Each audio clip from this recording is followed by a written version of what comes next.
রেসিপিটি সবার প্রিয় বেগুন ভাজা, সেটাও আবার একটু অন্যরকম মশলা দিয়ে।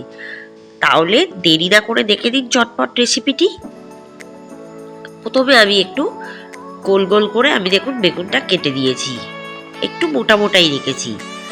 এবারে একটা হামানদিস্তাতে দিয়ে দেবো 3টে কাঁচা লঙ্কা, পরিমাণ মতো আদা, 6 কোয়া রসুন, 1 চামচ চিনি, 1 চামচ সাদা তিল দিয়ে ভালো করে এটাকে থেতো করে দেবো।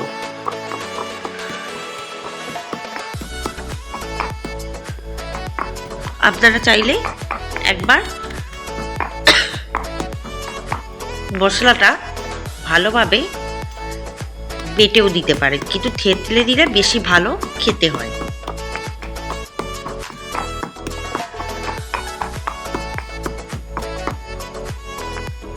দেখুন একদম বাটা হয়ে গেছে।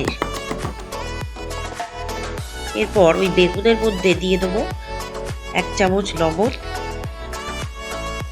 1 চামচ হলুদ গুঁড়ো, 1 চামচ গোলমরিচ গুঁড়ো, 1 চামচ লঙ্কার গুঁড়ো, 2 টেবিল চামচ সর্ষের তেল,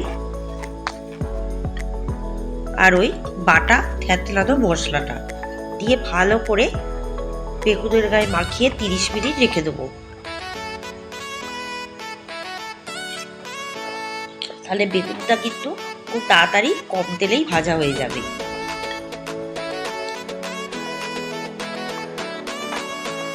এইভাবে ডালের সাথে বেগুন ভাজা ভীষণই ভালো লাগে। ভালো করে মশলাতে একটু ভালোভাবে মাখিয়ে দেবো।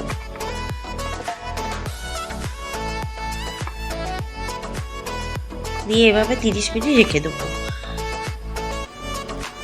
এবার কড়াই দিয়ে দেবো 1/2 কাপ সর্ষের তেল। তেলটা ভালো করে গরম হয়ে গেলে দিয়ে দেবো বেগুনগুলো ভাজার জন্য। বিশ্বাস করুন এটা খেতে এত টেস্টি হয় যে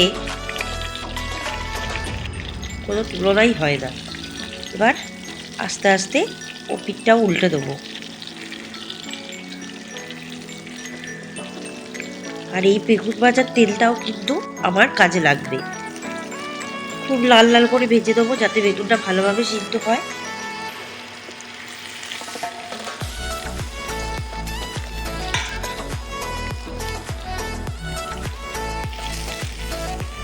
আস্তে করে এপিট ওপিট উল্টে বেশ ভালোভাবে পুড়িয়ে পুড়িয়ে ভেজে দেব, আবার খুব বেশি পুড়ে না যায়।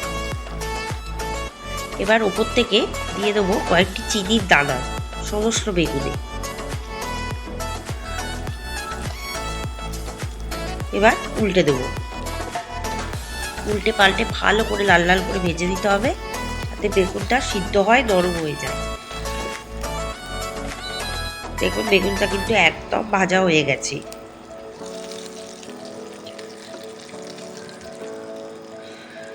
এবার আমি তুলে দেবো তেলটাকে ঝারিয়ে ঝারিয়ে।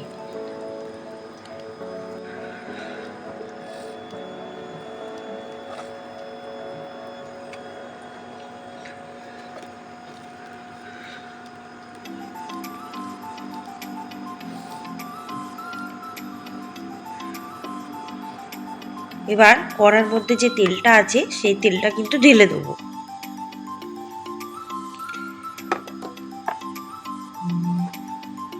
এরপর গরম গরম একদম প্লেটে সার্ভ করে দেবো। তেলটা ঢালার পর কিন্তু 15 মিনিট রেখে দেবেন ওইভাবেই, তারপর গরম গরম প্লেটে সার্ভ করে দেবেন।